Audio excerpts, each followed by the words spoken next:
Now, if you see in the Netflix Devil May Cry, you would notice that it's a pure social justice slop where the demons aren't actually evil. They're victims of American colonialism. They're the people of color of hell. And the American politicians who are high on Christianity are sending the forces of BlackRock into the depths of hell in order to conquer it and extract it for resources.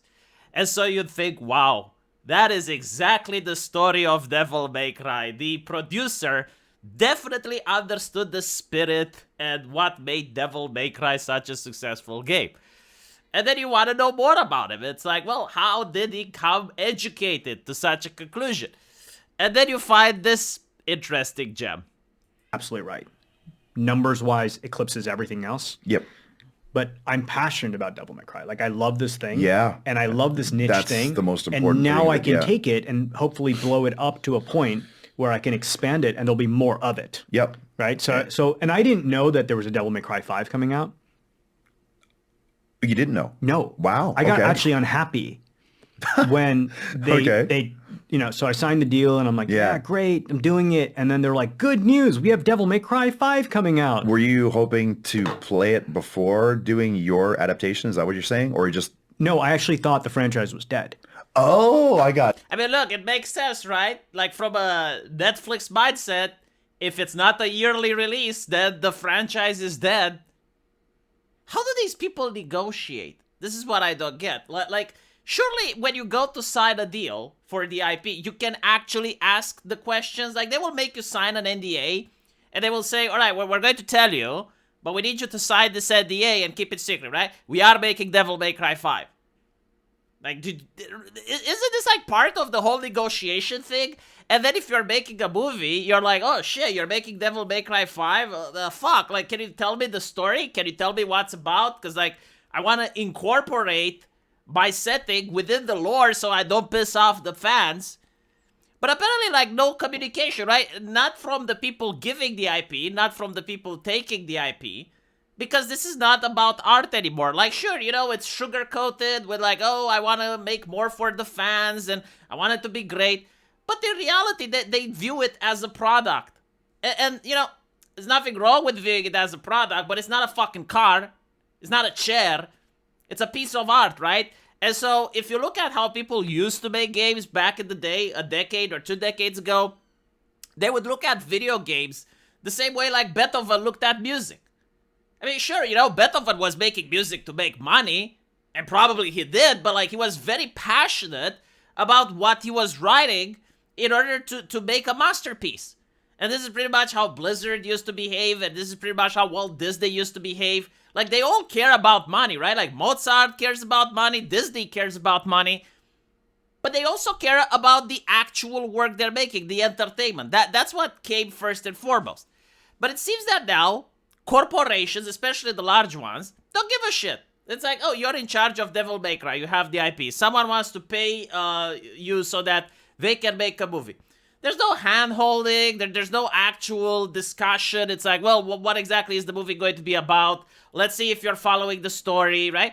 None of that. It's like, here's the IP, give me the cash. The other person doesn't ask any questions.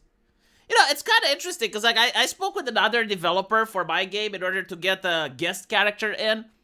And the guy was Japanese, and he immediately asked me, it's like, well, what do you plan to do with my character? Like, how is it going to fit in your setting? Are you sure that you can follow the personality? Like, is there any contradiction? It was like a shitty character from an indie game, right?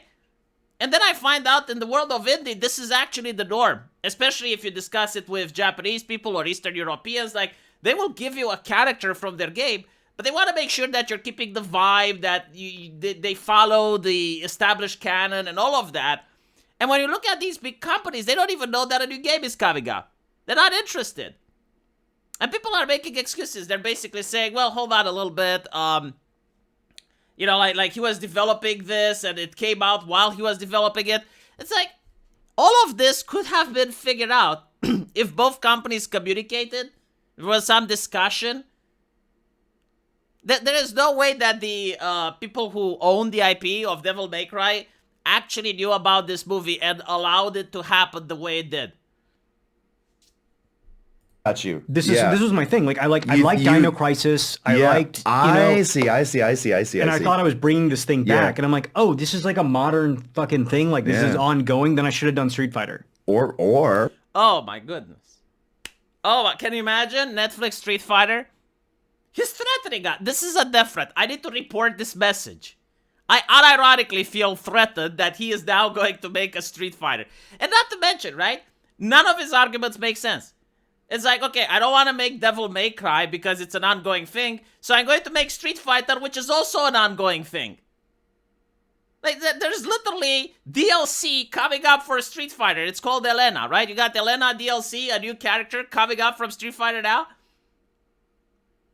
I generally don't understand. Is this guy... I don't want to call him a poser, you know, but he throws titles. It's like, okay, he knows about Dino Crisis. Oh, I'm supposed to be impressed.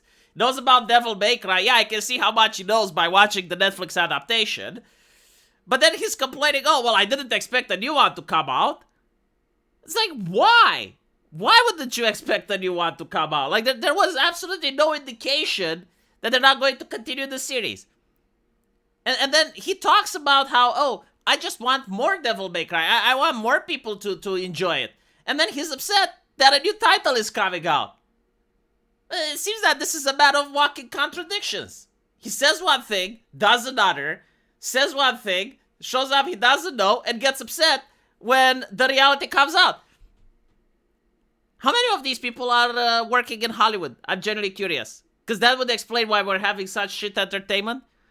If you're into like those types of things, I could see doing a great rival schools as well. Yes. That would be absolutely right. Yeah, there's probably another one coming out. Just someone please tell him, all right? Someone please contact him and tell him that, look, rival schools may not be a dead franchise. Like, we don't know. That there may be another one coming out. Just assume that there's another one coming out before touching the thing.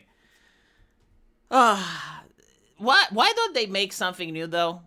You know, like, why can't you make something creative? Like the whole story of America invading hell and the demons are the good guys, right? That could be an original IP if you're so inclined to have it. I don't know if it actually fits in 2025 because, like, the topic of the bad guys are actually good has been overdone. You know, the whole thing with gray morality and actually, did you notice that Christianity is evil and the demons are good? You know, that was edgy and fun in 2014, but we got more than a decade in that.